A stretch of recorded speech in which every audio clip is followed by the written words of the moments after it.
Hi friends, स्वागत है आपका math and GS YouTube channel पर।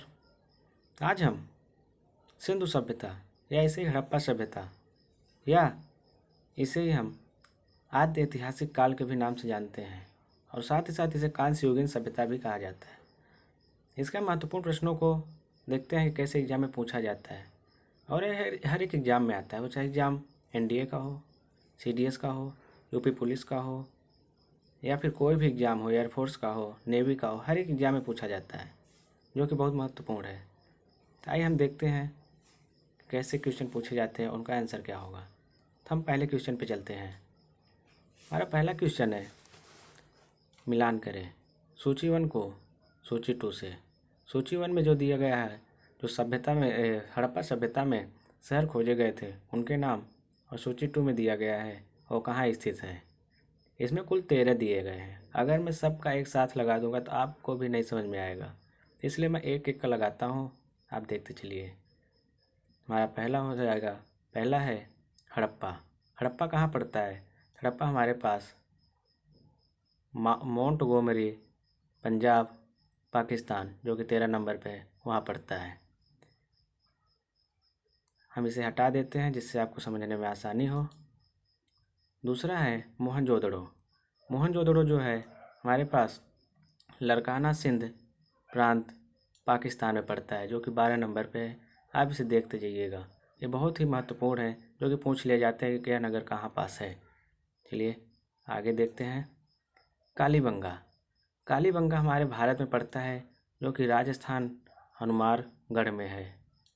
ठीक, देख लीजिए 11 नंबर पर है ये कालीबंगा, हनुमानगढ़, राजस्थान, भारत।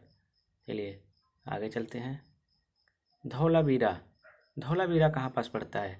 धौलावीरा गुजरात में है, जो कि कच्छ भारत में है।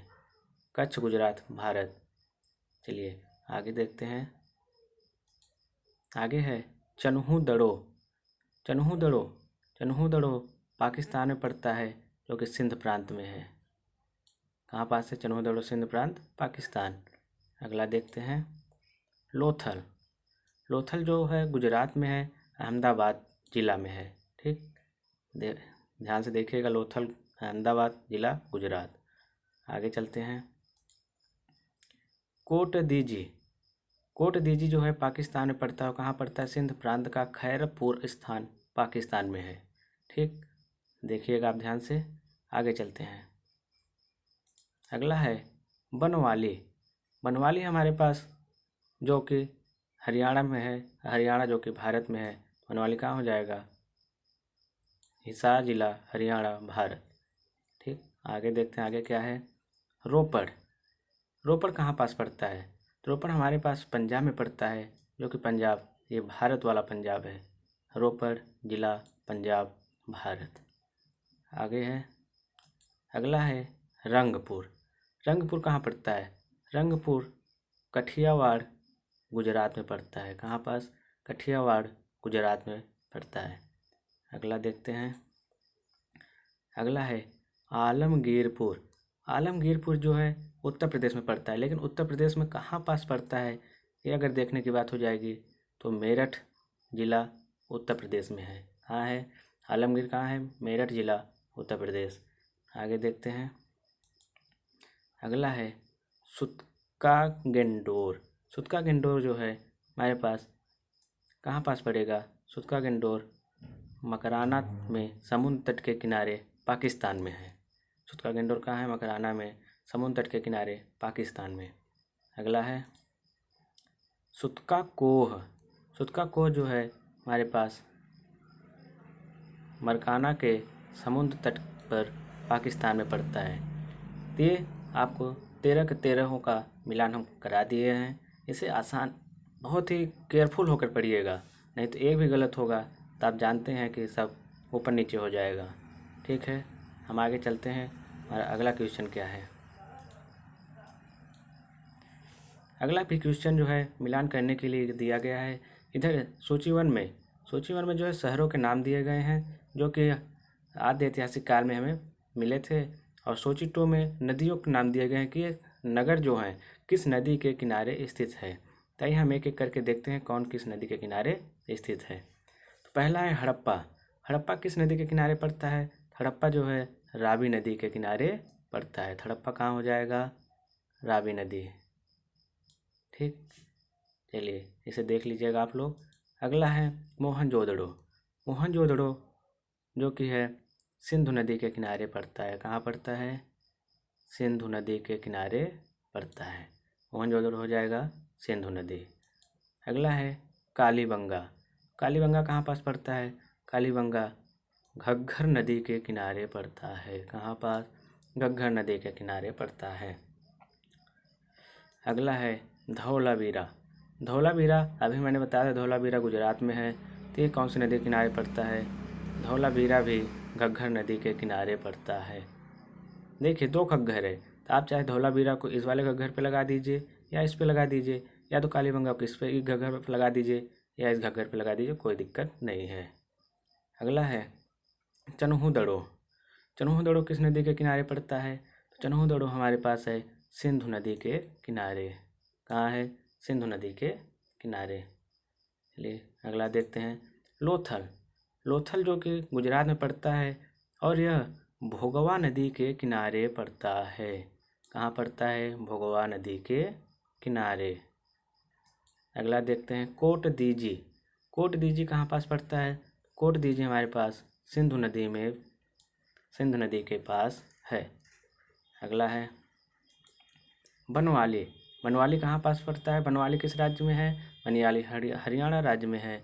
और यह किस नदी के किनारे है? तो यह सरस्वती नदी रंगोई, जिसे रंगोई के नाम से भी जाना जाता है, उसके किनारे पर है। अगला है रोपड़। रोपड़ कहाँ पास पड़ता है? रोपड़ पंजाब में पड़ता है और यह किस नदी के किनारे है? तो यह सतलज नदी के किनारे है। चलिए अगला देखते हैं रंगपुर। रंगपुर रंगपुर किस नदी के किनारे पड़ता है? तो रंगपुर हो जाएगा मादर नदी के किनारे। कहाँ हो जाएगा? मादर नदी के किनारे। अगला देखते हैं आलमगीरपुर। आलमगीरपुर जो कि उत्तर प्रदेश में मेरठ जिले में पड़ता है, यह किस नदी के किनारे है? तो यह हिंडन नदी के किनारे स्थित है। कौन सी नदी? हिंडन नदी के किनारे स्थित है। अगला देखते हैं सुतका गेंडोर। सुतका गेंडोर कौन सी नदी के किनारे पड़ता है? तो सुतका गेंडोर जो है दास्क नदी के किनारे पड़ता है। किस नदी के? दास्क नदी। सुतका गेंडोर जो कि पाकिस्तान में स्थित है। अगला है सुतका कोह। सुतका कोह किस नदी के किनारे पड़ता है? सुतका कोह जो है सादी कोर नदी के किनारे पड़ता है। यह भी आपका कंप्लीट हो गया। ये दोनों क्वेश्चन जो मिलान करने वाले हैं, ऐसे क्वेश्चन खासकर ये क्वेश्चन और ये क्वेश्चन, ऐसे क्वेश्चन खासकर एनडीए में, सीडीएस में अधिकतर पूछे जाते हैं। तो ऐसे क्वेश्चनों को आप लोग ध्यानपूर्वक करिएगा। अगर एक भी गलत होता है तो समझ जाइए कि आपको पूरा फिर गलत हो जाता है। चलिए अगला क्वेश्चन हम लोग देखते हैं। अगला क्वेश्चन है सिंधु सभ्यता संबंधित है। अभी हमने क्वेश्चन जब शुरुआत में ही बताया था कि सिंधु सभ्यता को ही कांस्य युगीन सभ्यता भी कहा जाता है या इसे ही आद्य ऐतिहासिक युग भी कहा जाता है। हम इसे क्या कहेंगे? तो हम इसे देखते हैं, हम इसे किस किस नाम से जानते हैं। जिससे हम अभी ने बताया कि सिंधु सभ्यता को ही आद्य ऐतिहासिक युग के नाम से भी जानते हैं। तो क्या हो जाएगा? आद्य ऐतिहासिक युग इसका सही आंसर हो जाएगा। चलिए अगला चलते हैं। अगला है सिंधु घाटी संस्कृत वैदिक सभ्यता से भिन्न थी क्योंकि। सिंधु घाटी से पहले हम लोग संस्कृत वैदिक सभ्यता को पढ़ते हैं। वही पूछा गया है कि जो सिंधु घाटी है संस्कृत वैदिक सभ्यता से क्यों भिन्न है। चलिए ऑप्शन देखते हैं। इसका है इसके पास विकसित शहरी जीवन की सुविधाएं थी। जी हाँ, यह सही है। इसके पास चित्रलेखी लिपि थी। हाँ जी, चित्रलेखी लिपि थी। इसके पास लौह और रक्षा शास्त्रों के ज्ञान का अभाव था। जी हाँ, जो लौह का खोज हुआ था वो हमारे आधुनिक युग में दिखता है, जो कि जिसे कहते हैं मॉडर्न हिस्ट्री या एंशिएंट हिस्ट्री के नाम से जाना जाता है, जिसे लौह युगीन काल भी कहा जाता है। तो हमारे ख्याल से तीनों सही हैं। तो इसका राइट आंसर हो जाएगा ऑप्शन नंबर डी। तो इसका right answer option number D हो जाएगा। उपयुक्त सभी, अर्थात इसके पास विकसित शहरी जीवन की सुविधाएं भी थी, इसके पास चित्रलेखी लिपि भी थी, इसके पास लौह और रक्षा शास्त्रों के ज्ञान का अभाव था। चलिए अगले क्वेश्चन पे चलते हैं। अगला क्वेश्चन है, हड़प्पा निम्नलिखित में से किस सभ्यता से संबंधित है? अभी हमने आपको इसके आगे ही पढ़ाया था। वहाँ पास जब बैनर लगा था शुरुआत में, वहाँ पास लिखा था हड़प्पा सभ्यता, सिंधु घाटी सभ्यता, हड़प्पा सभ्यता या सिंधु घाटी सभ्यता या कांस्ययुगीन सभ्यता या फिर आद्य ऐतिहासिक काल के भी नाम से जाना जाता है। यहाँ पास हम ऑप्शन है सुमेरियन सभ्यता, सिंधु घाटी सभ्यता, वैदिक सभ्यता, मेसोपोटामिया सभ्यता। तो हड़प्पा निम्नलिखित किससे संबंधित है? हमारा ऑप्शन नंबर बी सिंधु घाटी सभ्यता से संबंधित है, आंसर सही हो जाएगा। चलिए अगला चलते हैं। अगला क्वेश्चन है, हड़प्पा सभ्यता के संपूर्ण क्षेत्र का आकार किस प्रकार का था? तो हड़प्पा सभ्यता के संपूर्ण क्षेत्र का आकार जो था वह किस प्रकार को देखने को मिलता है? तो वह त्रिभुज आकार का था। किस आकार का था? त्रिभुज आकार का था। अगला क्वेश्चन चलते हैं, क्या है? अगला क्वेश्चन है, हड़प्पा कालीन लोगों ने नगरों में घरों के विन्यास के लिए कौन सी पद्धति अपनाई थी? तो कौन सी पद्धति अपनाई थी? त्रिभुजाकार पद्धति में, ग्रिड पद्धति में, गोलाकार पद्धति में या इनमें से कोई नहीं? त्रिभुजाकार पद्धति तो वहाँ के नगर नियोजन देखने को मिलता है, लेकिन घरों के विन्यास के लिए कौन सी पद्धति अपनाई थी? तो पद्धति था ऑप्शन नंबर बी ग्रिड पद्धति या जाल पद्धति। ठीक, चलिए आगे चलते हैं। अगला क्वेश्चन है, निम्नलिखित पशुओं में से किस एक का हड़प्पा संस्कृति में पाई मुहरों और टेराकोटा कलाकृतियों में निरूपण नहीं हुआ था? किसका नहीं हुआ था? गाय का, हाथी का, गैंडा का या बाघ का? देखिए हाथी का भी हुआ था, बाघ का भी हुआ था, गैंडा का भी हुआ था, लेकिन गाय को देखने का नहीं मिलता है। गाय जो पता चलता है वो वैदिक सभ्यता में पता चलता है। सिंधु सभ्यता में गाय का कोई भी अभी तक ऐसे नहीं मिला है जिससे गाय की भी पुष्टि हुई हो कि हाँ गाय भी सिंधु सभ्यता में पाई गई है। हमारा ऑप्शन नंबर ए गाय सिंधु सभ्यता में अभी तक इसकी खोज नहीं हो चुकी है। हमारा गाय आंसर सही हो जाएगा। अगला देखते हैं। अगला क्वेश्चन है, पैमानों की खोज ने यह सिद्ध कर दिया है कि सिंधु घाटी के लोग माप और तौल से परिचित थे। यह खोज कहाँ पर हुई थी? ऑप्शन है कालीबंगन, हड़प्पा, चन्हूदड़ो या लोथल। तो इसका सही आंसर है option number D Lothal. Lothal जो कि गुजरात में पड़ता है, और गुजरात में ही यह देखा गया था कि यहाँ से व्यापार बहुत ज़्यादा होता था। तो ऐसे लोगों ने यह सिद्ध कर दिया कि यहाँ के लोग नाप तौल से परिचित थे, तभी व्यापार करते थे। तो इसका आंसर नंबर डी लोथल सही हो जाएगा। चलिए आगे चलते हैं।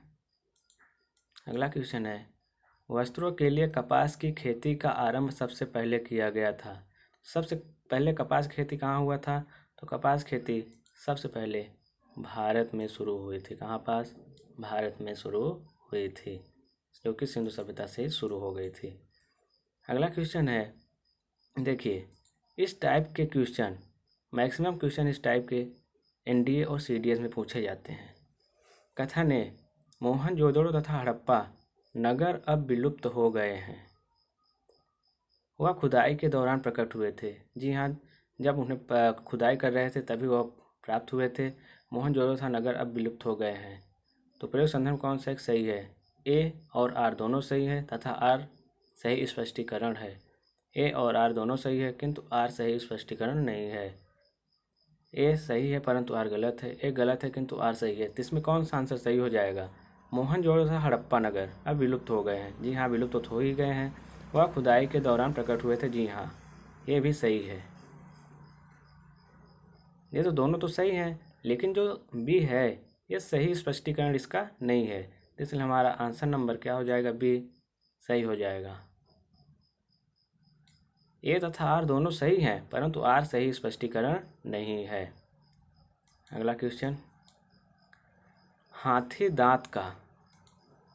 दांत का पैमाना हड़प्पई संदर्भ में मिला है। हाथी दांत कहाँ से मिला है? तो इसका सही आंसर हो जाएगा लोथल में। लोथल कहाँ पड़ता है? गुजरात में, याद रखिएगा। ये स्थान भी पूछ ले जाते हैं, लोथल कहाँ पड़ता है, बनवाली कहाँ पास पड़ता है, हड़प्पा कहाँ पास पड़ता है। तो ये सब मैंने आगे के सबसे पहला क्वेश्चन वही था, मैंने करा दिया है। तो याद रखिएगा। अगला क्वेश्चन है, हड़प्पा, कौन सा हड़प्पीय नगर 3 भागों में विभक्त है? तो कौन सा हड़प्पी नगर 3 भागों में विभक्त है? कौन सा है? वह है धौलावीरा। कौन सा है? धौलावीरा नगर, जो कि 3 भागों में विभाजित है। चलिए अगला चलते हैं। अगला क्वेश्चन है, वह हड़प्पी नगर जिसका प्रतिनिधित्व लोथल का पुरातात्विक स्थल करता है किस नदी पर स्थित है? वह हड़प्पी नगर जिसका प्रतिनिधित्व लोथल का पुरातात्विक स्थल करता है किस नदी पर स्थित है? अभी मैंने आपको पहला ही क्वेश्चन, नहीं सॉरी, दूसरा ही क्वेश्चन कराया है कि नगर और किस नदी के किनारे स्थित है, तो उसमें लोथल भी आया था। तो लोथल किस नदी के किनारे था? लोथल भोगवा नदी के किनारे था। ऑप्शन नंबर सी भोगवा सही हो जाएगा। चलिए अगले क्वेश्चन पे चलते हैं। अगला क्वेश्चन है, अपवाह तंत्र का निर्माण सबसे पहले निम्नलिखित में से किस सभ्यता के लोगों ने किया था? अपवाह तंत्र का निर्माण सबसे पहले किस सभ्यता के लोगों ने किया था? तो इसका राइट आंसर हो जाएगा ऑप्शन नंबर बी, सिंधु घाटी सभ्यता लोगों ने। सिंधु घाटी सभ्यता के लोगों ने। चलिए आगे चलते हैं। अगला क्वेश्चन है, निम्नलिखित में से कौन हड़प्पा और मोहनजोदड़ो के उत्खनन से संबंधित नहीं थे? देखिए, आर डी बनर्जी थे, के एन दीक्षित ये भी संबंधित थे, एम एस व्यास ये भी संबंधित थे, लेकिन बी ए स्मिथ ये संबंधित नहीं थे, ये इतिहासकार थे। ठीक, आगे चलते हैं। अगला क्वेश्चन है, निम्न भारत में निम्नलिखित के आने का सही कालानुक्रम कौन सा है? देखिए, सबसे पहले हमारे पास देखने को मिलता है नगर संस्कृति। क्या देखने को मिलता है? नगर संस्कृति। फिर उसके बाद लोहे का हल देखने को मिलता है। फिर उसके बाद आहत मुद्रा चांदी के सिक्के। फिर उसके बाद सोने के सिक्के देखने को मिलते हैं। ठीक, तो इसका मतलब सबसे पहले 4 नंबर आएगा। तो इसका मतलब कि ये दोनों ऑप्शन तो कट गए, क्योंकि सबसे पहले नगर संस्कृति देखने को मिलते हैं, अर्थात हमारा ऑप्शन सी या डी होगा। तो अगला भी देखते हैं, बी नंबर लोहे का हल। लोहे का हल जो है पहले दूसरे नंबर पर आया था, यानी कि 3 नंबर पहले आए, दोनों में सेम है। अगला देखते हैं, आहत मुद्रा चांदी के सिक्के। सोने के सिक्के से पहले आहत मुद्रा चांदी के सिक्के आए थे, यानी कि 2 नंबर पहले आया। जी हाँ, फिर उसके बाद 1 नंबर, यानी कि हमारा option number D correct answer हो जाएगा। कौन सा? ऑप्शन नंबर डी सही हो जाएगा। 4 3 2 1, यानी कि पहले नगर संस्कृति, फिर लोहे का हल, फिर आहत मुद्रा चांदी के सिक्के, फिर सोने के हल आए थे। चलिए अगले क्वेश्चन पे चलते हैं। अगला क्वेश्चन है, धौलावीरा किस राज्य में स्थित है? अभी मैंने सब पहला ही क्वेश्चन कराया है कि कौन से स्थान किस राज्य में या किस शहर में या किस देश में स्थित हैं। तो इसका राइट आंसर हो जाएगा, धौलावीरा गुजरात में स्थित है। कहाँ पर स्थित है? गुजरात में। चलिए आगे चलते हैं। अगला क्वेश्चन है, सिंधु घाटी सभ्यता की पहचान निम्न से है। सिंधु घाटी सभ्यता, यह क्वेश्चन कई बार पूछ चुका है और हर एक एग्जाम में पूछ चुका है, जिसमें कि ये इतिहास पूछा जाता है। तो इसका सही आंसर हो जाएगा शहर योजना प्रणाली। सिंधु घाटी सभ्यता जो थी, इसकी नगर योजना, शहर प्रणाली योजना बहुत ही अच्छी थी, जिस कारण से हर एक एग्जाम में पूछा जाता है सिंधु घाटी सभ्यता की पहचान किससे होती है? तो शहर योजना प्रणाली से होती है। अगला क्वेश्चन है, मिलान करें। ये देखिए फिर से मिलान आया। ऐसे क्वेश्चन जो कि बहुत ही कन्फ्यूजिंग होते हैं, मैक्सिमम एनडीए या सीडीएस में पूछे जाते हैं। आइए देखते हैं इसका आंसर क्या होगा। प्राचीन स्थल और पुरातात्विक खोज। प्राचीन स्थल लोथल। लोथल से हमें क्या प्राप्त हुआ था? तो लोथल से देखने को मिलता है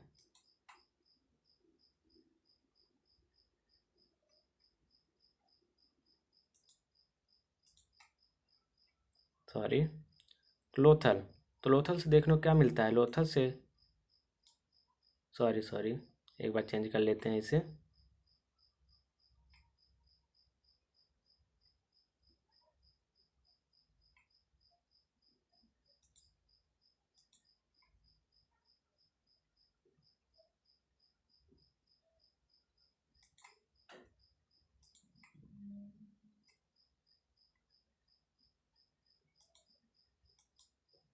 चलिए, लोथल से हमें देखने को मिलता है क्या? गोदी बाड़ा। लोथल से क्या देखने को मिलता है? गोदी बाड़ा। कालीबंगा, कालीबंगा जो कि राजस्थान में है और वहाँ से जुता हुआ खेत देखने को मिलता है। अब आप पहले इसे देख लीजिए, लोथल से क्या मिलता है? गोदी बाड़ा, यानी ए का 2 नंबर। ए का 2, ए का 2 नहीं आया, यानी कि गलत हो गया। ए का 2, यानी कि हो सकता है ए का 2, ये एक आगे ये गलत हो गया, सी नंबर। ए का 2, यानी कि अब हमारे पास 2 ऑप्शन कट गए, ए और सी कट गए। कौन सा? देखिए,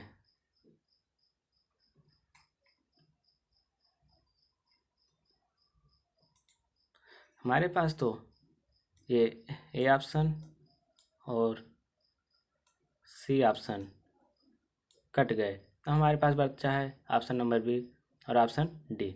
आगे देख लेते हैं।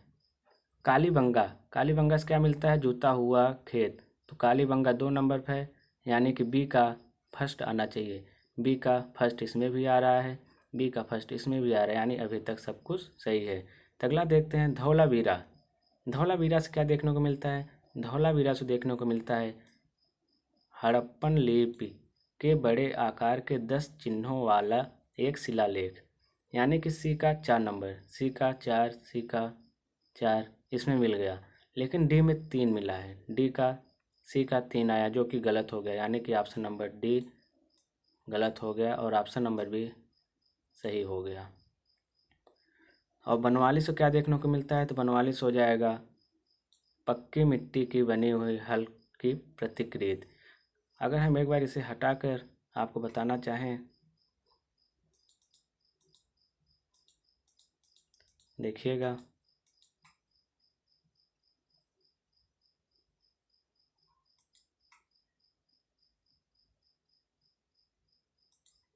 देखिए, धौलावीरा से क्या हो जाता है? हड़प्पन लिपि के बड़े आकार के 10 चिन्हों वाले। और बनवाली से पक्की मिट्टी की बनी हुई हल्की प्रतिकृति। देखिए, पहले का दूसरा हो गया। कालीबंगा राज जोता हुआ खेत फर्स्ट नंबर। धौलावीरा हड़प्पन लिपि के बड़े आकार के 10 चिन्हों वाला एक शिलालेख। और बनवाली से पक्की मिट्टी की बनी हुई हल्की हल्की प्रतिकृति, यानी कि ऑप्शन नंबर कौन सा? ऑप्शन नंबर हमारे पास बी सही देखने को मिलता है। तो ऑप्शन नंबर बी को सही कर दिया जाता है, ऑप्शन नंबर बी। ये लीजिए। चलिए अगले क्वेश्चन पे चलते हैं। ऐसे क्वेश्चन ध्यानपूर्वक आपको लगाना है, क्योंकि बहुत ही कन्फ्यूजिंग होते हैं। चलिए अगला क्वेश्चन पे। अगला क्वेश्चन है, एक उन्नत जल प्रबंधन व्यवस्था का साक्ष्य प्राप्त हुआ है। कौन सा? एक उन्नत जल व्यवस्था का साक्ष्य प्राप्त हुआ है। तो यह कहाँ से प्राप्त हुआ है? आप लोग इसका जवाब कमेंट बॉक्स में दे दीजिएगा। इसका मैं एक क्वेश्चन आप लोगों के लिए HW का है। किसका है? HW का क्वेश्चन है।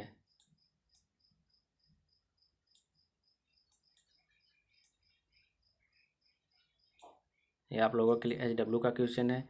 इसका जवाब कमेंट बॉक्स में ज़रूर दीजिएगा। आज के लिए इतना ही। चैनल को आप नए हैं तो चैनल को सब्सक्राइब कर लें, वीडियो को लाइक एंड शेयर कर दें। और हाँ, PDF प्राप्त करने के लिए टेलीग्राम चैनल को ज्वाइन कर लें, जो कि डिस्क्रिप्शन बॉक्स में दिया गया है। धन्यवाद। इसमें सिंधु सभ्यता में कम से कम 80 क्वेश्चन हैं। हर एक क्वेश्चन कराएंगे, जिसमें लगभग 3 से 4 पार्ट में हो गया। पहला पार्ट था, तो अगला पार्ट हम नेक्स्ट क्लास में देखेंगे। तो और भी क्वेश्चन, कैसे क्वेश्चन सिंधु सभ्यता से पूछे जाते हैं। आज के लिए इतना ही। जय हिंद।